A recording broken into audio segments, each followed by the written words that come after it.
maintain the bike path in its current location and find another way to enter into that cemetery. I mean, currently the bike path is all around the cemetery. I'm just wondering if there's a way to still have the cemetery where it is, but have a different access point to that cemetery.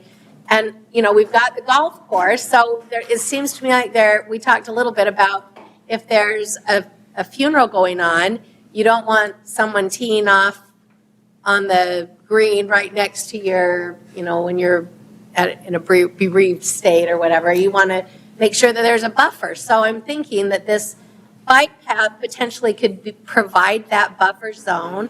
All we need to do is figure out another alternative way to still use that as cemetery, find another way to access it and maintain the existing bike path that could be our buffer between recreation and cemetery. That would be what I would feel like, what I'd like to see as part of Plan B that Jeff is describing. That's my.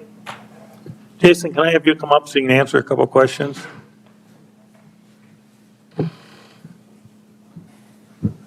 I guess as far as the cemetery, because I'm pretty familiar with the area, as far as the dirt and the clay, I'm assuming the payloader when you dig is what takes it there?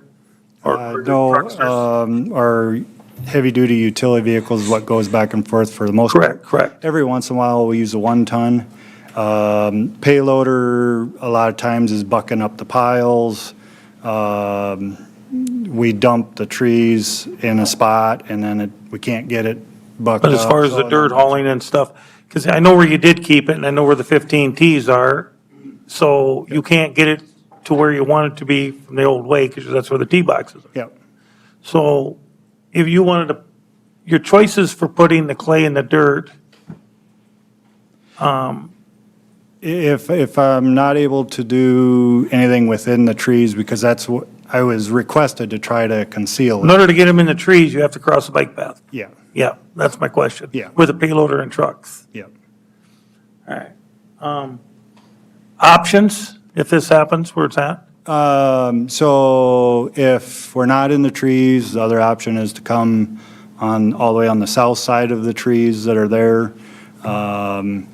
We're trying to stay away from the community gardens because we use that for parking equipment and whatnot. You still have to cross the bike path. Yeah, Yeah. Yeah. 'Cause the bike path goes right by the gardens. yeah. Is there any options where you don't have to cross the bike path with heavy equipment? Just going all the way around the south side. But you can't get there with the new hole in the new tee boxes?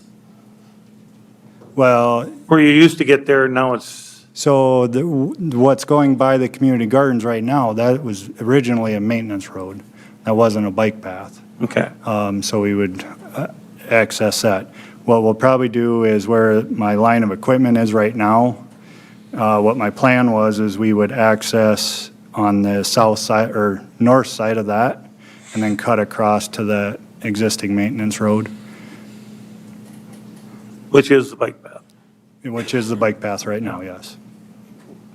So, yeah. And for the most part, when when it's dry, it's not a problem, but when it's muddy, we got to go in there regardless, so we're dragging mud out onto the bike path. We don't always get it moved off there right away, unfortunately. So, I mean, there's multiple reasons why this was brought up. The other thing was, like I said, it was brought up is to take the bike traffic around the outside of the cemetery, not through the middle. So, Say that one more time. one of the main things was to take the bike traffic all the way around the outside of the cemetery and not through the middle of the cemetery. All the way around, Yeah. along Indian Village Road? No. Coming up our west. Just the blue line that we're discussing. Coming up our west entrance. All the way? No. That's totally different. Nope. Yep. Got it. Yep. Thanks. Mr. Thurman, do you have something else you want to add? It looks like you do. Thank you. Thank you. Kevin Thurman again. You brought up a good point about the stages. The cemetery is always going to need a dirt pile, and that dirt pile was there long before the houses were there. At one time, it was dumped in the center of the cemetery down through the drainage area, and it was just an ugly mess throughout the whole cemetery. So we moved it up there, and then with trees and the weather, you don't always get in and out when you want to with debris and dirt. The cemetery always needs a large amount of dirt available for filling and leveling and processing. You could split the difference and keep both sides happy right now, going, say, halfway down the tree line of the west of where the dirt spoils were, 15 T-box, and drop a road down and tie in and come across. The cemetery will be developed in stages. It's not going to fill up overnight, and we'll want to develop the graves closest to, in talking with Jason and staff, the graves closest to the roads and closest to the servicemen cemetery first, and expand west. So it'll be 50 or more years, depending on how Mitchell grows, before we're ever over in that area. Kevin, So- would you do me a favor and show us on up there, like point to what you're referring to? I think we have a pointer that's up there. He's got a long arm. He's got some. Should we bring one of the different, Where the bike path comes through here, this is a congested area, and it gets dirty on there anyway from us, with trucks and muddy times of year when we're trying to fill and level graves and doing dirt work. If you use the existing bike path to a point here, drop down, and try to tie into one of these roads. That right in the middle. Yep. And then start developing, this area first, moving west. And by the time we're over here, none of the homeowners, me,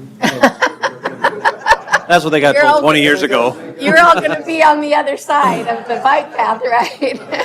So, I think of developing the stages and adding the roads as you need them, and reestablishing the bike path in phases as you move those roads, And just inching it closer. to keep everybody happy. But Kevin, if you propose that phase like that, at some point in time, the road the bike path that we're putting in is going to be obsolete, or not in the middle of the cemetery, then you're going to go out to the blue line. Eventually. Isn't that a waste of money? Well, I think that bike path would just get converted into a road. It'd just be a cemetery road at that So point. it would get gobbled up as part of the cemetery walking path or? Yep. Okay, just wanted to see what you're saying. So to summarize, it sounds like the direction we would want to go to is maybe explore some different options and then bring different options at a later time, and then we could decide whether it's a good idea or not. Does that sound about like a good summary? I just want to ask those people, I respect you for wanting privacy in your backyard. So what is that distance you would like? So if we're going to do a Plan A and a Plan B, what do you want? I think it's more than distance, let's do, You'll have to come up to the podium. for me personally, it's Chris Rutterath again, it's more than distance, can we do some landscaping to add some privacy? Can we, if you drive along 23rd, there's a hedgerow, there's trees, and then there's graves. I was envisioning when I first moved there that there'd be some kind of divider, not just right on the edge of the property line, I guess that's what I personally envisioned and would like to see. Thank you. Well, I think what Kevin just brought up makes a lot of sense, and what Marty brought up makes even more sense, is we don't want to waste money, but if we can then, like we talked, of someone envisioning where the lines would be with the roads, with the cemetery, and utilize that as bike path, and then eventually the bike path would be moved, but because they would be turning into roads. So you would continue to have bike path that is, they will double as actual cemetery roads down in the future. So then you wouldn't be wasting any money. But we wouldn't really know that until we have the cemetery plans, which is budgeted for next year, and when I guess the solution we're looking for is where are they going to ride their bikes next year or the rest of this year? Was this planned to get done this year or next year? I think we're looking for an interim solution. It was budgeted for this year. Okay. My only concern that I don't know the answer to is I would assume we'd want to complete the bike path this fall yet, so it could be opened again? Yep. I'm assuming? So regardless of the direction we're going, if we're not going to proceed with path blue, my recommendation to council would be is to connect the path with the path of least resistance, wait until you get the cemetery plan, and then use the cemetery plan to build your future roads. And then ultimately, you could potentially keep that outside, or worst case scenario, it gets removed. Best case scenario, you could keep it as a future cemetery road or golf course path.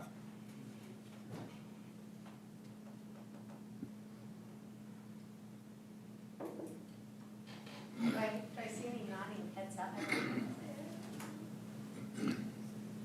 So the direction we should go is to explore further options, but we need some sort of temporary bike path to offer the least amount of resistance that would make the neighbors happy. Does that sound correct? Does that sound like that's the direction we should go? We're not making any decisions here, this is a discussion, but tomorrow, we got to think about what we're going to do. Joe, and Joe, we got this on for discussion, obviously. When do you need direction to, what kind of timeline are we on? Because obviously, we got to get the bike path open. Well, that's what I mean. We have major complaints. Probably tomorrow. Yes, I'm hoping there would be some sort of direction coming out of tonight. But if you would like us to put something together, we could have something to you again in 2 weeks to. So as we work forward towards a solution to this tomorrow, next week, and the weeks going forward, should we design something that would cut across to appease everyone for now, that would maybe later turn into a road? I just have a question. Why don't we just leave it where it's at until we have the design? The issue is the bike path is not connected. It's Yeah, there's just a big grassy. grass. And what's running through the trees needs repairs. There are 3 and 4 inch gaps in the asphalt in there. I didn't make that far in my tour. I walked it this morning, and yeah, it needs some repairs, but most of the path is completely intact. There's some cracks that could easily be filled. I worked when I was in college to fill cracks on the highway. All you need is a little patch repair mix. So going forward, council, if you had to give me some direction to make sure the staff gets steered in the right direction, what direction would you recommend we go? Personally, I think looking to see what, I don't want to say repairing it if the repairs are $50 million, but if it's an affordable thing that we can do easily to get by this year into next year, once we have the design of the further, like how we're going to put roads and where the roads will be, I think that would be the most cost-effective way to do this project going forward. That if the blue line does not sound like there would be support for that anymore, and so where are we going to cut the path to make sense for everything that's going to be used out there? Homes, cemetery, and bike path. So I think going forward tomorrow, we'll work on just some preliminary designs and bring it at the next council meeting, if that makes sense. And currently, I mean, when we were out there, there were people running on the current bike path, even though it's not open technically. They were still using it. So maybe we make those minor repairs for the interim until we're prepared with the final determination of where we want this bike path to go. Right. Your biggest fear is that your weather gets away from you and you're not able to get back in there until spring. Then we have to close it anyway, because to the point where people can't, I don't want to say safely navigate, but without getting super muddy or putting huge ruts in the road with your bike, those types of things. Okay. Any further discussion? Can I make a quick comment? So we had a slight problem with the audio, so I did have to turn off and restart the stream. If you're getting a text that someone's not seeing it on cable TV, we did reach out to them to try to grab the new stream. So there's 2 parts to this video tonight. We are live streaming again and recording. Yep. I responded to a few texts already. Alrighty. If that's everything, we'll move on to the fun stuff. The presentation on the Northwest Drainage Study by McLaury Engineering.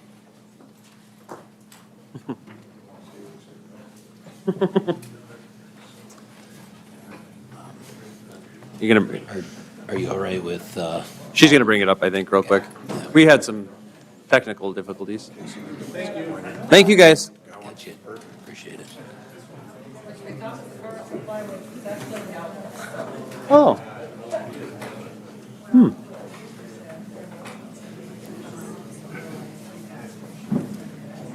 So this, just while we're waiting, this is the third and final of the 3 drainage studies that we are reviewing And then we can kind of decide which direction we will be going as far as future planning to see what we should do in the future for drainage.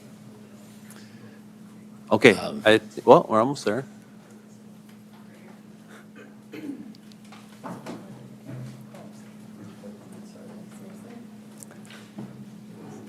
Bear with us just one moment.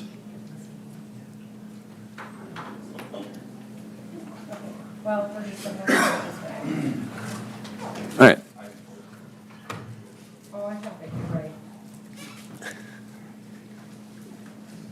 Ron, your neighbors may want to stay with this. Yeah. Yeah, that's what we were just talking about. I'm not sure if this is in that region, is it? Oh, maybe it is. Yeah, I guess it is. Okay, yeah, it's just on the south side of that area. Okay, there we go. Let her rip. All right, good evening, Mr. Mayor and Council. My name's Ryan Murtha. I'm with McClowery Engineering, one of the senior project managers there. So tonight, I'm going to talk to you about the Northwest Drainage Study that we completed for the city, kind of walk you through the process of that and the findings of it. So you can go ahead and go to the next slide there. Just real quick overview.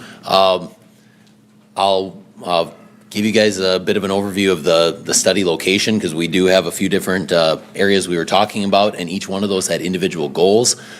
So kind of talk you through each one of those separately, how we analyze things, and then go down into each of the study areas. So go ahead and next slide. In general, the overall study location, we're kind of in the northwest corner of town in general. So you can see the Highway 37 bypass running through the middle of this. We've got 3 different study areas. Study area 1 is in green, study area 2 is in the pink, and study area 3 was in blue. So on the north, we're bounded by 23rd, on the south by 8th. On the east side, we're up against Sanborn, and on the west, we're up against the BNSF Railroad. Go ahead and go to the next slide.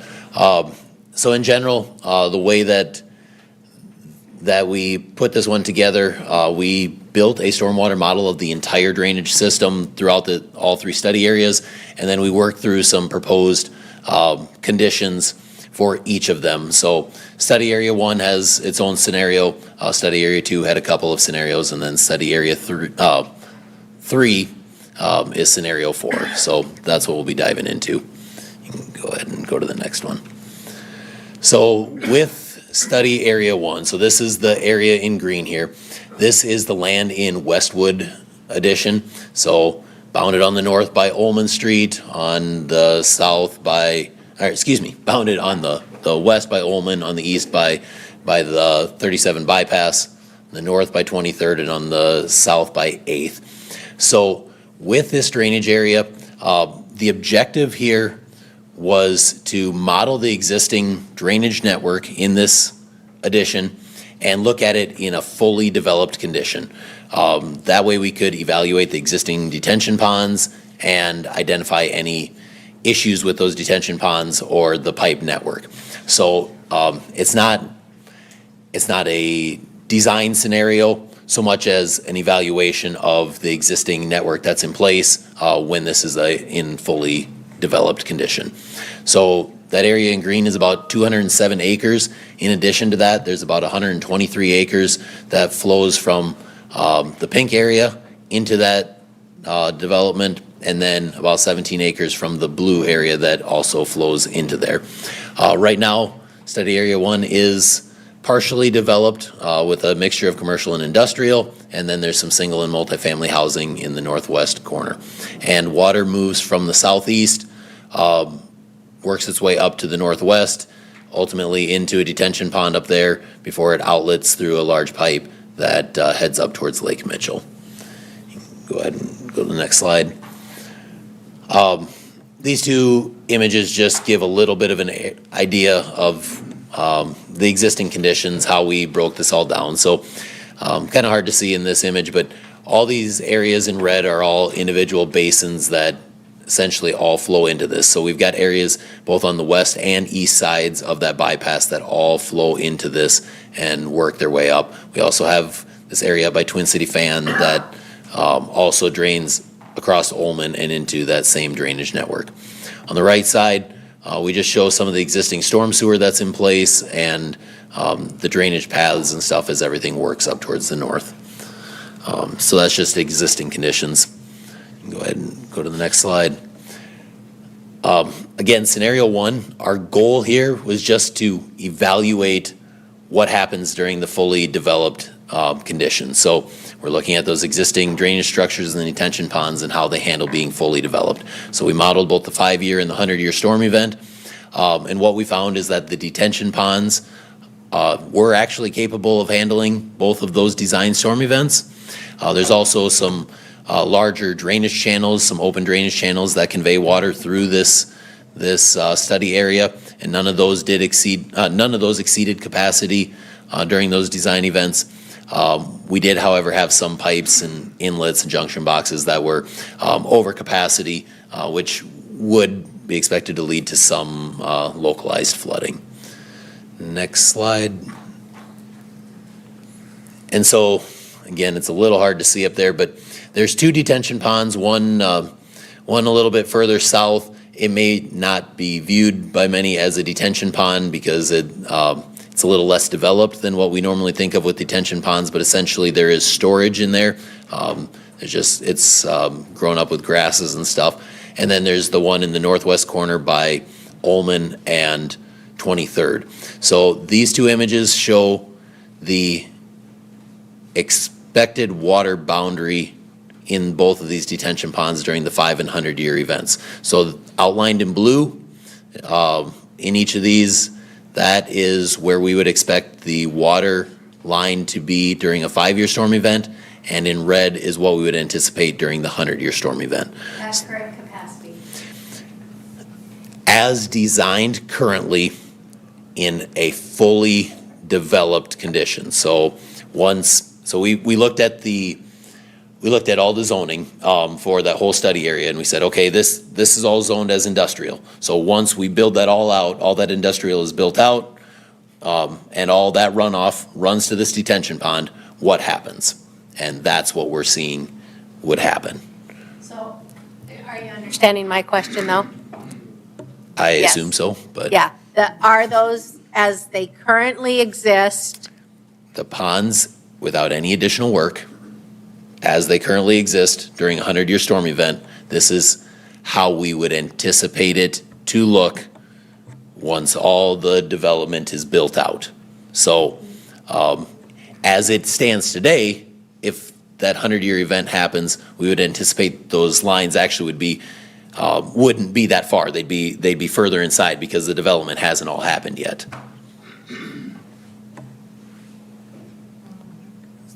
Sound good? Okay.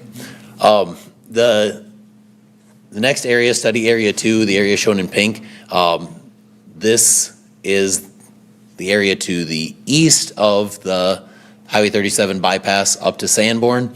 And then on the south side, it's bounded by 8th, and on the north by the bypass again. So this study area had a totally different objective. In this study area, what we were looking at is developing and modeling options to reroute water away from the Sanborn Boulevard storm sewer system. So we were asked to look at, there's numerous storm sewer lines that all tie into Sanborn, and we were asked to look at options to reroute that stormwater away from Sanborn to provide some relief to that system. So in general, this is more of a conceptual review, just so we can have a starting point for future projects. These aren't saying, hey, you need to do this project and this project. These are some options that we can look at to try to pull water away from that Sanborn system. The area in pink, it's about 227 acres. It's nearly fully developed with residential, commercial, recreational spaces. And then in general, most all the roads are fully developed. So a lot of the storm sewer systems would all be considered developed as well. Just to clarify a couple of things here, because as I talk about pulling water away from Sanborn, so there are 4 drainage basins that all drain towards Sanborn Boulevard. There's another 4 that actually drain west to culverts that go underneath the Highway 37 bypass. So there is water currently going west underneath that Highway 37 bypass. And then we've got one area that does not really have a defined outlet and just kind of builds up water and infiltrates in. Next slide. So again, these are just giving us some perspective of the areas that we're looking at. On the left, you can see we show 3 detention ponds on this. Those are the areas that we're looking at. We would be looking at putting the water that we'd pull off of the Sanborn system. On the right, again, this is going to be hard to see, but I do want to point this out because as I go forward explaining some of these things, I'm going to refer to 4 different storm sewer laterals. And by laterals, I'm just talking, we've got our trunk line and we've got the lines that are tying into our trunk line. So each lateral, I'm just considering as one of the lines tying into our storm sewer system on Sanborn. So we've got 4 different areas. Lateral 1 is up here in the north.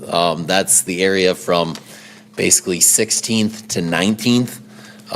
So that picks up water in that area and ties in just north of 16th. We've got an area we've got a lateral on 15th. So that drains all of 15th, carries it over to Sanborn. We've got 13th and 14th. That would be lateral number 3. And then lateral number 4th is going to be 9th, 10th, and 11th. So those are the 4 different areas that I'm going to refer to in the next slides here. So go ahead and go to the next slide. All right, so for scenario 2, we've got 2 different alternatives. Alternative A, again, we're just looking at how do we pull water off of the storm sewer system at Sanborn. So as we pull water, move it a different direction, we have to keep in mind we're not looking to flood anybody else. So how do we do that? As we reroute those flows to the west, we're looking at dropping them into areas that currently already drain west, but if we can't increase the flows underneath the highway, we need to build storage to hold that water in the interim so that we can meter it out at the same rate it's currently going out. So that's why we have the detention ponds shown here. We're just saying if we pull this water off and try to go west with it, we need to hold it so that we can meter it out. So lateral 1, yeah, we're looking at kind of up in that Mitchell Christian area, taking it to a detention pond just north of 15th. We can go to the next slide there. Lateral 2, again, we're talking about an area here on 15th. We'd be taking water from that and flowing along 15th. In this alternative, we had a series of cascading detention ponds kind of just outside of the baseball fields there to try to alleviate some of the pipe or reduce the amount of pipe and the size of pipe that we would be utilizing. Lateral 3, talking about going along 13th, carrying all that water back to that same detention pond right along the bypass. And then the next slide, our 4th area that we talked about, we'd be picking up water from 9th, 10th, and 11th and carrying that through past the activity center and past the middle school into a detention pond kind of just north of 8th and along the bypass. So those are the 4 areas that we studied. Can I ask you, just a little question? So these detention ponds, when you have them up by the baseball diamonds and in some of these high-traffic areas where there's lots of kids, talk to me about that. Yes, absolutely. So I was actually going to clarify that on the next slide. So that's not a problem. No, I appreciate the question. I do appreciate the question. So I'll walk through just real quickly the results. I'm not trying to get into the weeds on anything, but what we found is way up on the north with the area near Mitchell Christian, we can't actually pull all that water away. We tried, but some of it would still have to go to Sanborn. We can take a lot of it. We can't take all of it. So we would still have to have some of that water going to Sanborn. When we get to 15th with those cascading detention ponds, what I'm talking there is just one pond that spills into the next and works its way down. Those ponds would be shallow areas that would drain out between rain events. We're not talking about permanent storage in any of those. And also, I don't want anybody to get caught up in the details of this. This is a conceptual overview to just provide a springboard going forward. We're not saying this has to be the design. These are options that we can look at if we want to go down these routes. There's a lot that would have to be considered. many factors that have to be considered even to decide which, if any, of these options we're going to try to tackle. So, does that answer your question? Is that fair? Okay, thank you. Lateral 3 and 4, what we found there, so basically from 9th to 14th, all those pipes, we're able to pull all that water. If we want, we could pull all that water away and take it all to the west. So we can get all that water off of the Sanborn system if that's determined to be an advantage. Lateral 4, the one issue there was just our proximity to the activity center in the school. So that's something that would also have to be considered. So we can go to the next slide. Alternative B, we are looking at exact same study area. We just looked at two different changes. The first being along 15th, eliminating those detention ponds because of potential concerns. And then on the next slide, we're looking at on lateral 4 there, down on the south end, instead of going through by the school and the activity center, if we rerouted things further south, all the way down to 8th, and if we could go that route. So next slide, our results from that. Essentially, what we found, if we eliminate those cascading detention ponds, we got pretty flat grades. We're probably talking about a lot bigger pipe, some increased costs there and stuff. So those are things that would have to be weighed out. And then with that area down by the school, number 4 there, we have some pretty high elevations through that area. So it's going to be increased pipe depths, possibly increased costs. So again, these are just things that will all get weighed out as you dive into this and decide which route we would go, if any, on these. Next slide. The final study area that we looked at in blue there, this is the land between Olman and the BNSF Railroad. And then on the south, we've got 8th, and on the north, we've got 23rd. So the objective of this study area is we wanted to look at the effects of taking water from Area 3 and running it through the drainage system in Area 1. So basically the question was asked of us, hey, we've got a big detention pond in Area 1. Can that handle the water from Area 3 so that we have somewhere to go with it? So that's what we were analyzing. The area in blue there, it's about 62 acres, and currently that drainage is fairly poor in most of it because it's really flat topography, doesn't really have defined flow paths, and there's a big chunk of it that doesn't actually have an outlet, so water just ponds up until it can soak away into the soil. Go ahead and go to the next slide. First image here, on north is actually to the left on this image, but this is Twin City Fan. That area, as I mentioned, actually already does drain into study area 1, so that water is already going across the road. The rest of this area all kind of flows down to a low point in the middle and then just generally sits there.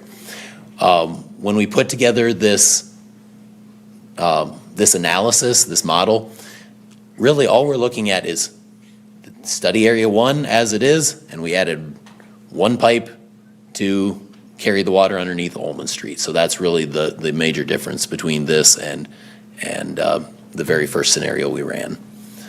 Go ahead and go to the next slide.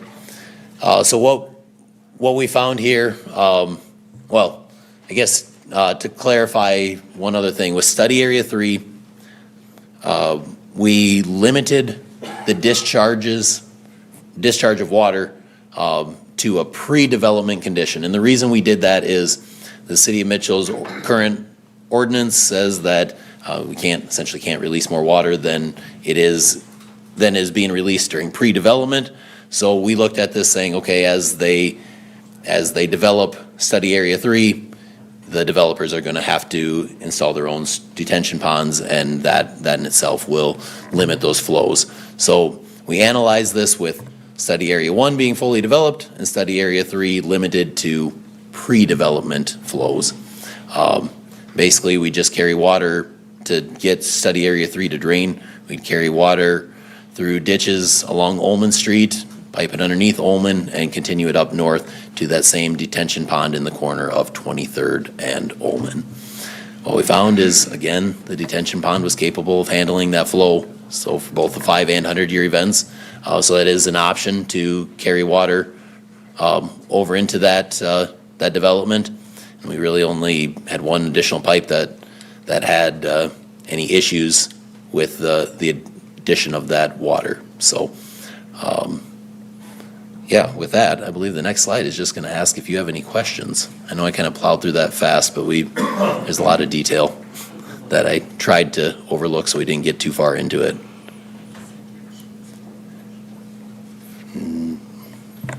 If not, that is all I have for you. Any questions? Any questions from anyone? Joe, is this the final report, or do you have some other areas that you were thinking about? So there are areas in towns that we have not studied yet. And quite a bit. We have Main Street basically going east, being north of Dry Run Creek.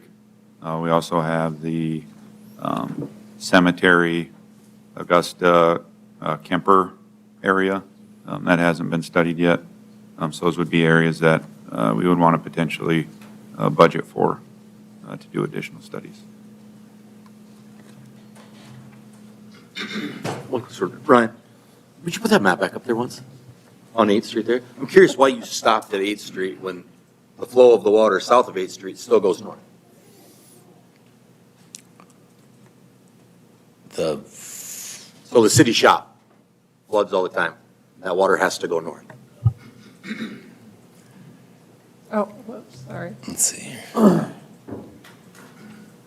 Where's the culvert that goes under the road Yeah, there, Mike? Oh, you're talking about this map here, Mike? Yeah. But just, Just zoom in on there, like under the green. right there, yeah. Where you go in, it always floods on the south side of the road. It can't take the water across fast enough. So I'm curious why you didn't include that in your boundaries of what's flowing to the basin.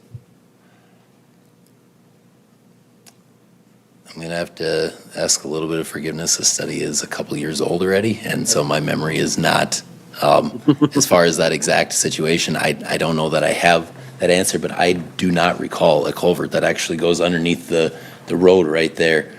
I'm not saying it doesn't flow that way, but from just looking back even to our pipe network, I do not believe there is actually a culvert underneath the road there.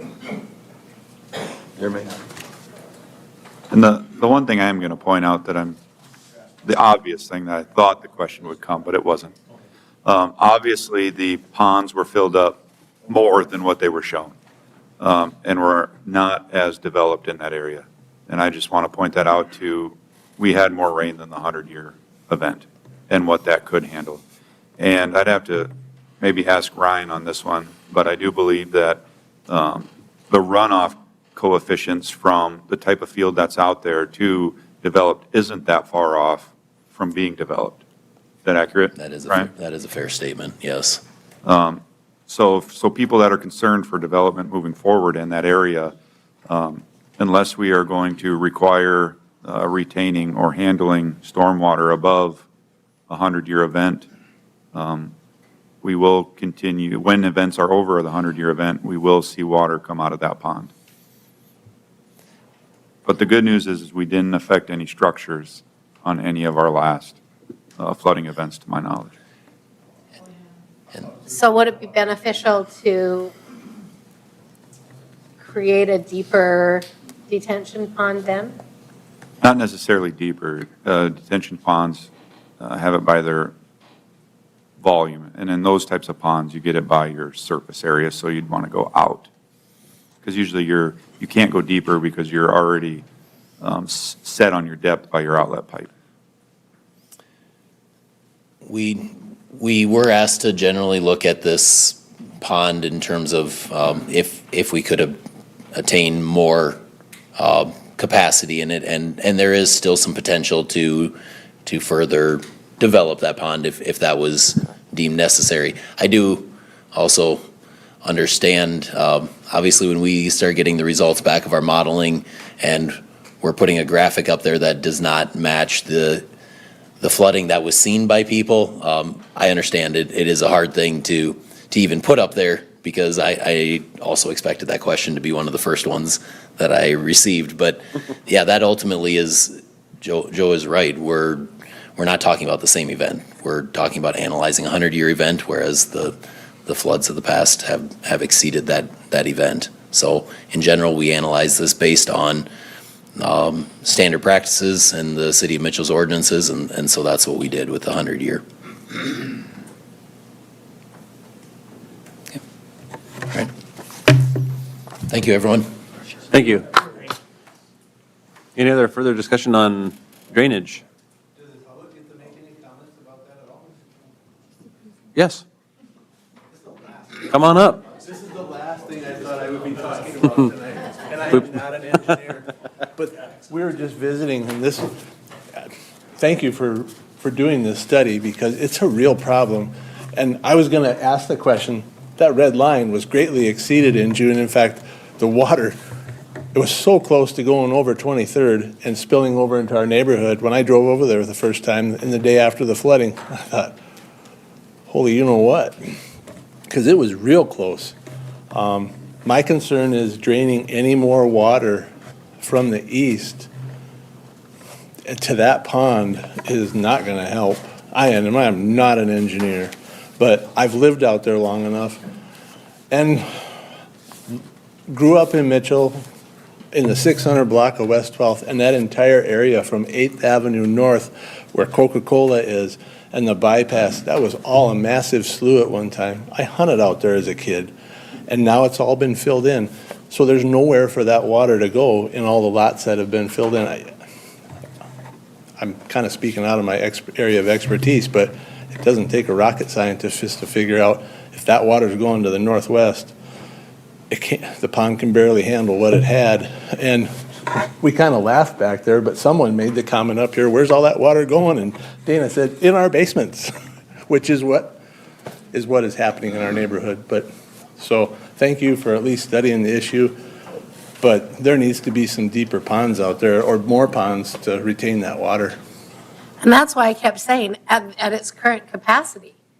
Are we talking about, when you're showing those diagrams, my question was, is that current capacity? And I guess what I should have said, is that a 500-year storm or 1,000, whatever it is, at that current capacity, because obviously it wasn't adequate in 19, It was, this last year. you're correct. It was out of its banks for those storms. Like I said, in that area, no structures were affected. I know obviously in other parts of town, structures were affected. But had that been able to take on more capacity, would there have been people who wouldn't have gotten water in their basements because of it? No. Because the water would have had somewhere to go? You said it was over its banks. You don't think it would have affected that? No residences in this drainage area within, I know he showed a few colored areas that had, Stephanie, can you go to like the second slide? Yeah, so further north in a different drainage study, they had water issues. So it's Yep, just that's over. separate So drainage basins. The area in green did not have any affected structures due to surface water flooding.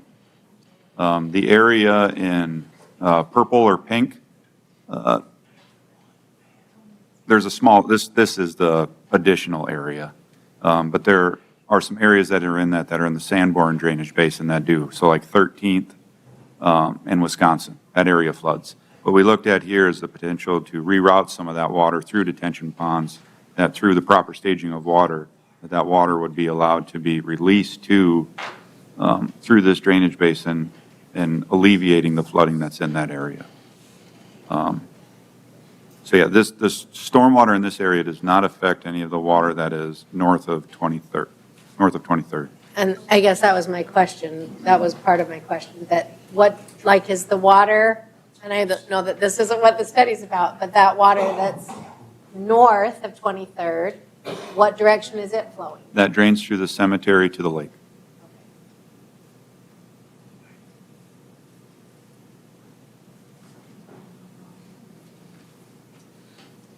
But I don't think there's anyone that would disagree that digging that pond deep a little deeper or a little wider wouldn't. Yeah, and I guess I should say that also that the pond is not at its full capacity. So we do have material that we need to remove as that area continues to develop.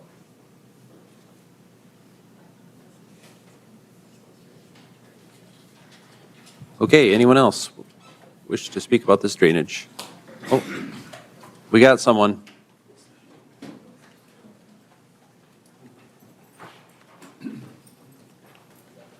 I'm Chuck Mashesky, and I own CJM Consulting. I've owned the green area number 1 for over 25 years. I'm not an engineer, as somebody said, but I've paid a few experts, and I have some questions. I couldn't even remember them all. Do you live in Mitchell? I do not live in Mitchell, no. Joe has covered it well, and others have tried. If a bathtub is 2 inches deep or a bathtub is 10 feet deep, just to exaggerate, I guess we could all figure out which one holds the most water. And Joe identified that would be better if it was deeper. That's one of my main concerns. I have some other questions as best I can remember them. And I think we got some of it cleared up in the last few minutes. The pond, as you showed the red line, twice in my 25 years, and Joe has acknowledged that, has exceeded that red line. When a fire hydrant is underwater on the side of a street, and that was all below the red line, the water was deeper than the red line. So I want to make that point, and I think we're on the right track of helping that problem with more retention. I want to ask a couple of questions about Ullman Street. Your area 3, somebody mentioned, like Mike did, why you didn't go south of 8th. Well, we got a lot of water over Ullman Street. We were all blocked off and couldn't drive there for 4 days. And it was coming from more than that area 3, I believe. And so there's a lot of water from the west. And I want to say here that I appreciate this meeting tonight to talk about this subject, because I've been trying to talk about it for over 20 years. I've had the pond approved twice by the city to dig, and now we're getting close, I think, to getting that done. So I appreciate that, and I appreciate this meeting tonight, because that's the only way we can improve if we have meetings like this. But I do want to note that that area to the west of 3 is giving us a lot of water to go over the road as long as it did. It was more than just that little strip of 3. Do you agree, Joe? We get water from the west? I can't recall if there's a culvert that comes under the railroad tracks. There is one. There was one. Tim asked about it 12 years ago, and we agreed to put it there. And it helped Twin City fans a lot. Under the railroad tracks? Under by the storage shed on 8th Street, they piled one underneath there probably 4 or 5 years ago. The railroad did that and drained from the west side of the tracks to the east side of the tracks. The one I'm speaking about is a different one. Okay, like Ryan said, this study was a while ago. Well, there is one that I know of, other than what Mr. Bapke knows of. And that because we gave permission to do it and help Twin City fans about 12 years ago. And Ryan's crew did survey that entire area and looked for culverts. So I believe they would have included it in their design. It did improve the situation, and I'll stand here and say I'm really happy that we're meeting like this. I'm not looking for any confrontations, because this is the first glimpse I've seen of progress, and so I'm happy for it. But there is one pipe for the purpose of Twin City fans under Ullman. Yeah, I understand that. Okay. I guess I was asking more along the railroad tracks. Yeah, and west of there is my question, and I don't know what gets done about it, but they give us a lot of water. We're at the bottom of this bathtub on Area 1. I do know the elevator does have a storm drainage system with a pond. I'm not entirely sure where they discharge to. I think we said tonight that as there's development in Area 3, they have to do some Yes, retention. certainly. Yep, And they'll have to that's- follow our ordinances. I think we'd all agree that's way overdue, and particularly if they develop. Yep. You know, you referred to Area 2 as quite developed, and so they're not going to give us more water than they already are, it sounds like. By our ordinance, they can't. Pardon? By our ordinance, they can't. Okay. And I'm proud of what we're doing with our pond in the middle. It's just a slough, as somebody said, but it's doing a good job of holding water. I'll stop there, but I'm happy that we're having this discussion finally. 20 years ago, last month, I made an agreement with the city, Alice Claggett, to do what we're talking about tonight, and I think it's finally going to happen in part, so I appreciate that. Thank you. Does anyone else wish to speak on this topic before we move on? Alrighty. Number 13, hearing and action of the following alcohol license applications. On application of Odyssey Entertainment, Inc., doing business as Odyssey Luxury, 209 North Lawler on the retail on-off sale of malt beverage and South Dakota Farm wine license. Video lottery is not included. Any issues? Mr. Mayor, City Council, Chief Knipling, the police department has no issues with this. Second. Got a motion and a second? Any further discussion? Does anyone in the audience wish to speak on this? All those in favor of the motion say aye. Aye.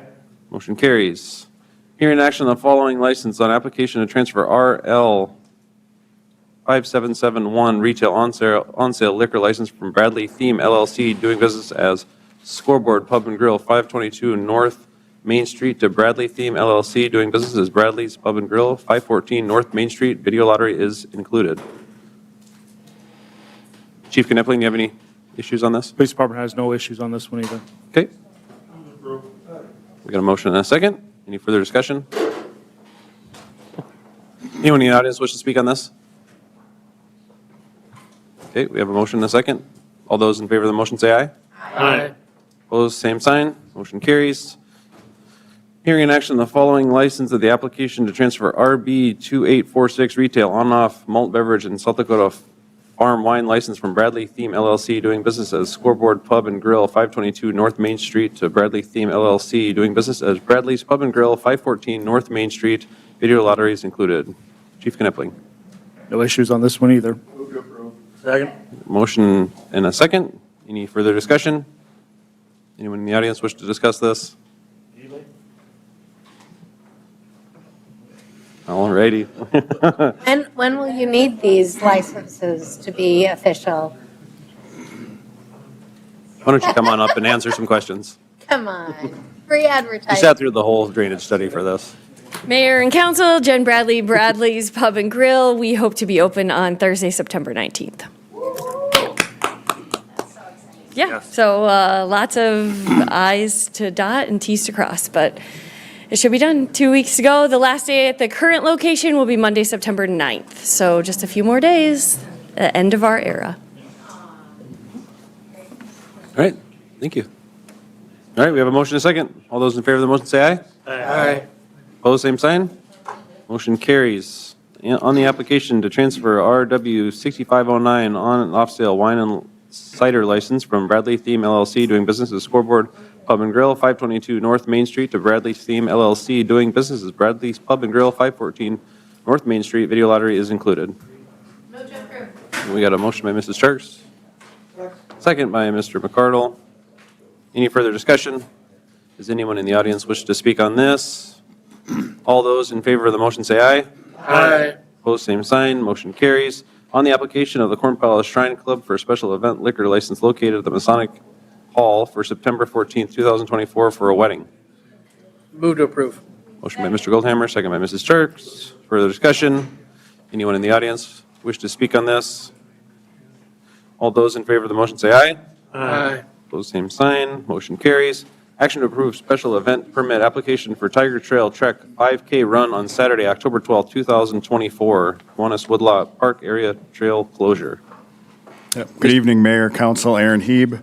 The Dakota Wesleyan University cross country and track and field teams are going to host their first annual the Tiger Trail Trek 5K run on Saturday, October 5th from 7 a.m. to 9 a.m. The submitted special event permit application is requesting a closure of the portion of the Kiwanis Woodlot Park area trails.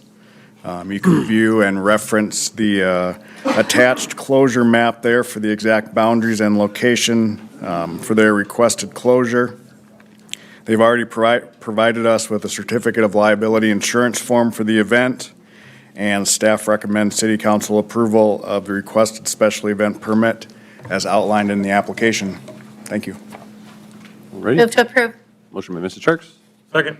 Second by Mr. Sabers. Any further discussion? Anyone in the audience wish to speak to this? All those in favor of the motion say aye. Aye. Opposed, same sign. Motion carries. Action to approve Agreement A 2024-37 North Matty Utility Extension with Doug and Heidi Gerke. Mr. Schrader. Yep, Mr. Mayor, Council. Bids for this project were open on August 14th of 2024. And what this project is extending water and sewer utilities north on Matty to what would approximately be future 3rd Avenue. The bid, or the low bid, was by Siteworks Inc. from Sioux Falls with a total bid amount of $144,730.32. This agreement specifies the conditions of payment for the completion of the project. The Gerkes will be responsible for their portion, which is determined to be 16.7%. And this was determined based off of the ratio of the area of their lot and the area that this project could serve on future 3rd Avenue. So the city share would be approximately $120,560.30, with Gerke share being $24,169.96. The full agreement has been attached for your information. The final cost share will be based off of final quantities at the cost share as shown. And staff does recommend council approval and to authorize the mayor to sign on their behalf. And I can answer any questions you may have. Move to approve. Motion by Mr. Ricardo. Second. Second by Mr. Goldhammer. Any further discussion? Joe, one quick question. How come the 8-inch pipe, the engineer's estimate's like 150 and he's only at 85? This bed was very good. It's competitive. They're all competitive, but for the most part, there's one that was way out there, but. We did do some due diligence phone calls, and we've, nothing bad. So they want to get started within like the next, as soon as paperwork can be signed, as fast as they can get bonds, they want to start. So it's maybe it's something where it fit in their schedule really good. Joe, quick question. Future development on 3rd, potentially, that people developing there would they share in this initial cost? That would be a negotiation piece that we would have to work through with them and council. But my expectation would be is that they would share in some, if they had Stephanie can correct me if I'm wrong, would say that if they came in with a TIF, those expenses would be reimbursable through the TIF.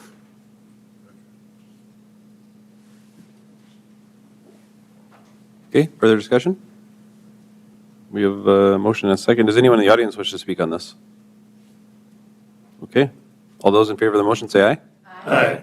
Opposed, same sign. Motion carries. Action to award the bid for North Matty Utility Extension Project 2024-24. Mr. Schrader. Yep, Mr. Mayor, Council. Like I just said, the bids were opened on August 14th, 2024, with Siteworks Inc. being the low bid. I have the bid tabulation attached for your information.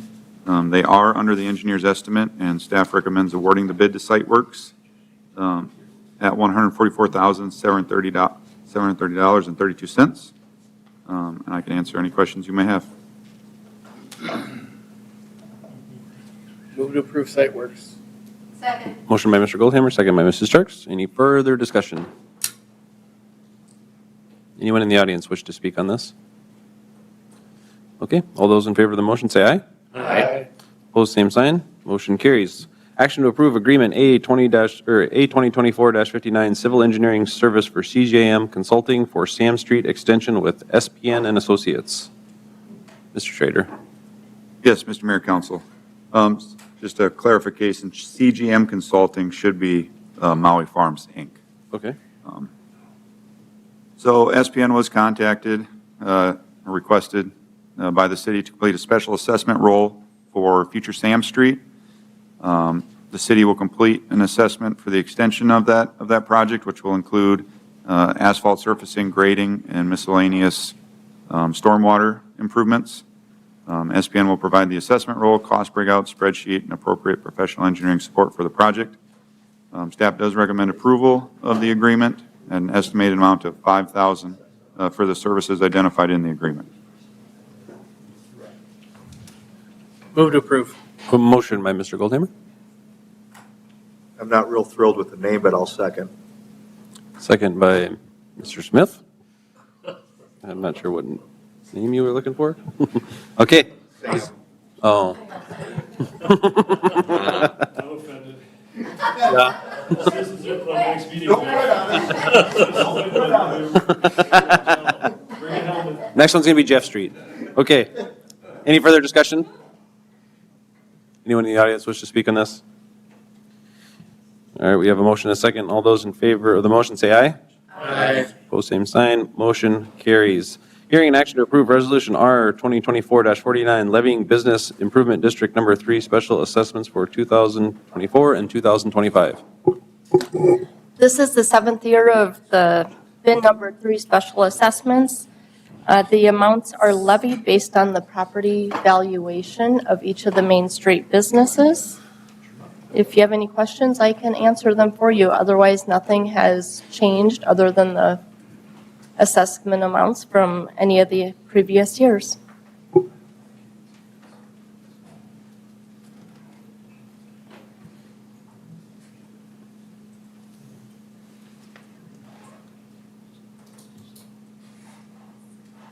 Move to approve. Second. Motion by Mr. Smith, second by Mr. Goldhammer. Any further discussion? Anyone in the audience wish to speak on this? All right, all those in favor of the motion say aye. Aye. Opposed, same sign. Motion carries. Public hearing on the State Revolving Fund SRF loan funding the Lake Mitchell project as approved in the June 2024 election. Mr. Schrader. Yep, Mr. Mayor, Council, with that, we will start the public hearing for the SRF Lake Mitchell project that was as approved in the June 2024 election.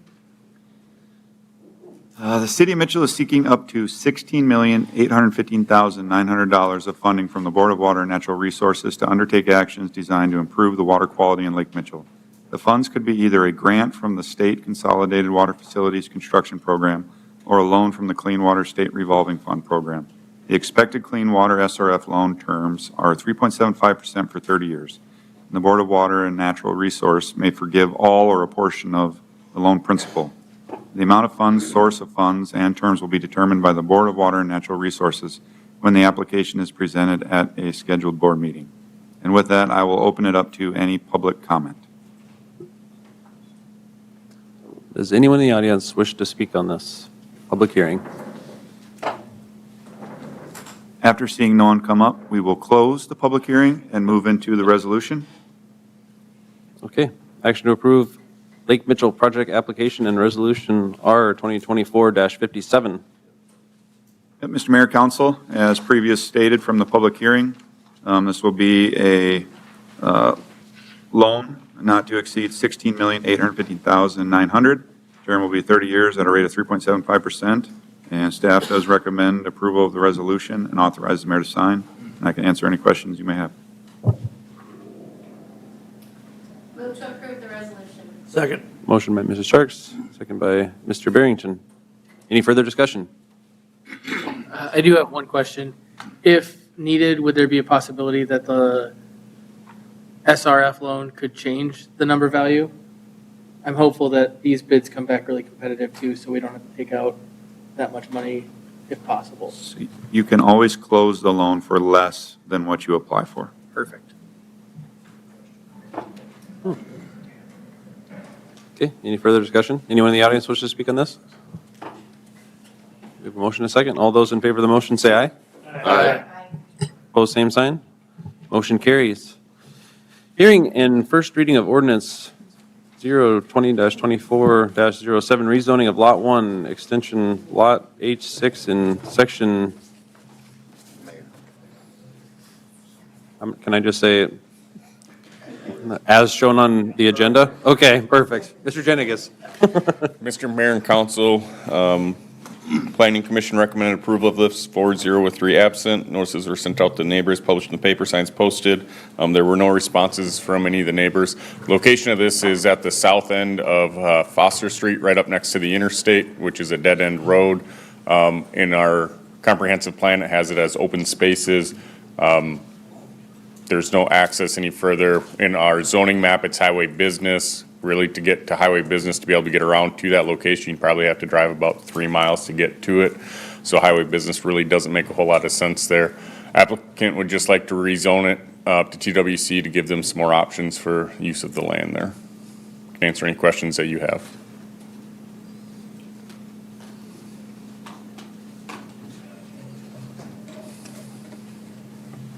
Motion approved. Second. Motion by Mr. Sabers and second by Mr. Goldhammer. Any further discussion?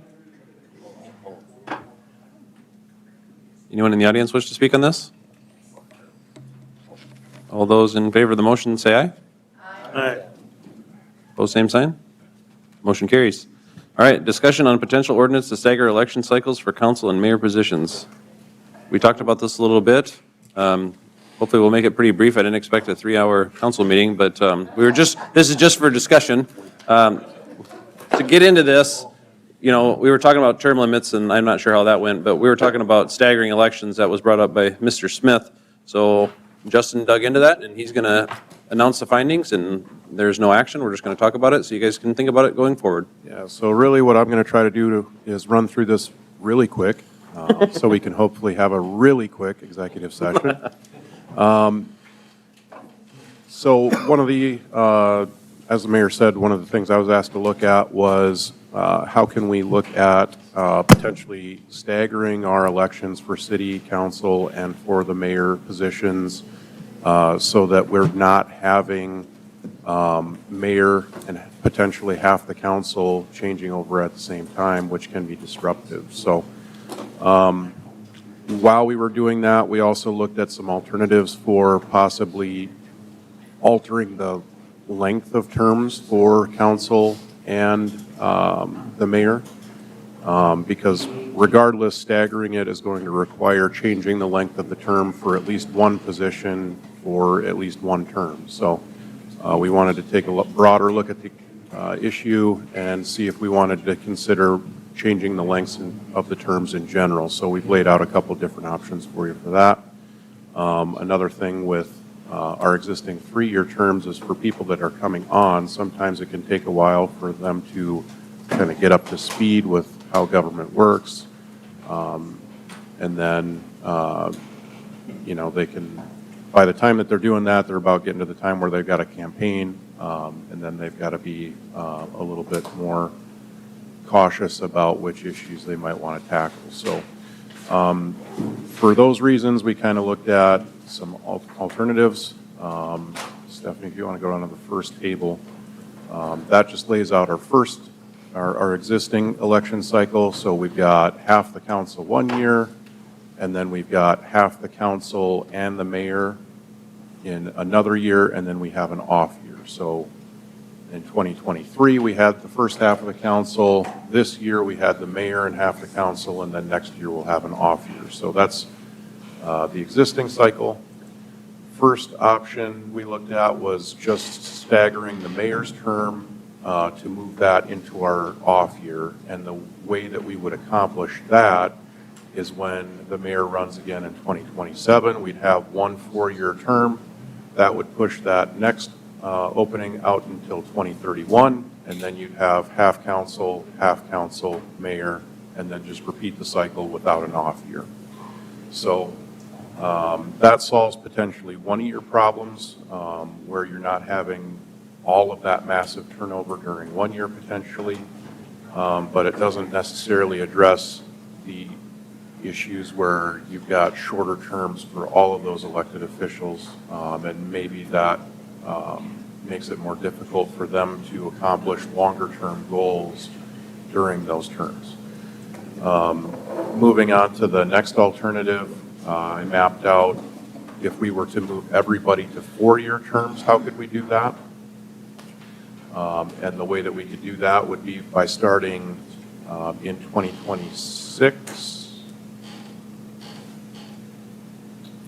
Get my bearings here. So 2026, you'd have half of the council move to a 4-year term.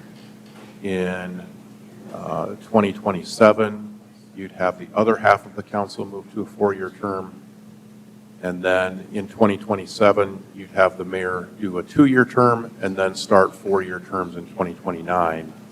And then this would, again, leave you with an off year, which that would start in 2028. So with this one, you'd still end up with that off year, which depending on how you want to look at it, an off year is not necessarily a bad thing. The reason that it's come up in discussion recently is we're looking at potentially some ballot issues that may be coming in the near future regarding to some of those other lake lots that might be getting undesignated as parkland. And the situation is now we've got an off year next year, so we don't have an election to schedule those for, which, you can call a special election if you need to. But in the other scenarios, you've got an election anyway. So this way you're going to have the cost savings potentially without having to call a special election. So, and then the third alternative was going to be to moving to 5-year cycles for all of the elected officials. The thing that's unique about this one is that you're only really having 2 people turnover at a time, so you've got a lot of long-term consistency for the board. And I won't go through how you get it staggered there, but that's how you do it. And Justin, you might want to just relate to everyone what the state law says for terms of office, which is how we got. The reason I'm having to do all these weird cycles is because the state law requires that you have cycle terms between 2 years and 5 years. So we can't do a 1-year term and we can't do 6 or more. So in order to get them staggered, we've got to follow, kind of these weird interim terms. So, no, go ahead. We'll move on to the last slide there. Again, like I said, that one's a little bit unique. This one, you do end up having an election every year. You don't have the off year. You only have 2 people turning over at a time, so you've got a lot of long-term consistency. I don't know whether it's a plus or minus to people for the terms to be that long. I could see that going either way. If you've got people with longer terms, they might not be running for re-election as often. You never know. So I don't know. So those are the alternatives that we looked at. Really, what I'm looking for from council is just kind of some direction on which alternative you want me to put into writing and bring back for first reading next meeting. Or nothing. Just want to make that clear. Or nothing. So this is just what we looked at. Obviously the first alternative with just moving the mayor into the off year is the smallest change from what we're doing now. But, it's up to the council to decide which, if any of these, we want to pursue. And if you would like to consider it again but want more time, it doesn't have to come back right at the next meeting. You can take another meeting if you need. Yep. So, and I'm not saying you've got to give me direction tonight. If you want to follow up with me by email, I'm with you. We've all been here for a long time tonight. But if there's anybody that had comments, I'll take those now, or you can follow up with me and, we'll bring this back once we've got direction. We kind of lost our audience too. It'd be kind of nice to have at least a few people here to get their perspective. So I think these are all great. We got 2 left, I guess. But, Yeah. But if, the thing is, this is a pretty major change because we've been this way for years and years and years. So I think you've laid out some very good options. I really do. But I'd like to give it some thought, to tell you the truth. Yeah, that's why we kind of had it just tonight for discussion and whatever. You brought it Right, up. because next year we don't, like you said, we don't have we do have an off year, so we can at least kind of think about it and then see what well, get people's perspectives to see what they think. Yeah, there you go. Yeah. Yeah, the one interesting thing, we were talking about selling those lake lots, if something does go to petition, like, they wouldn't be able to vote on it until 2026. Well, you guys, so. Unless you had a special election. But the point on that is, whether you have an election every year, or whether you have a special election on and off year when you need it, the cost is the same. Right. It's just that when you don't have a need for a special election, you're not paying the cost. So you shouldn't look at having a special election as a negative or a deterrent. And does Most towns this, are size, most towns are size 3 years? Uh, I have no idea. They do from what I was seeing, they do vary quite a Yeah. bit between 3 and 5. Actually, the Mitchell Mayor used to be two years Yeah. until the year 2000. um, Here, it used to be only 2 years until 2000, then during Alice Claggett, it switched to 3 years in 2000. I just found that out today. I'd say 3 and 4 are probably most common, but there were some with 5, and I think there might have been some with 2 that I saw. I was thinking for the larger communities, I thought there was more that had 4, but we could survey that as part of the information if you'd like to see what other first-class municipalities are doing. Yeah. Yeah. Just for discussion, so if you guys want to discuss this later, we can move on to the next one. All right, motion to enter into executive session according to SDCL 125-2 for negotiations. So moved. And legal, Yeah, we also need and legal. 3 for legal. And legal. Oh, I wrote it, but I didn't say it. And legal. We have a motion? We have a second? Second. All those in favor of the motion say aye. Aye. All right, executive session.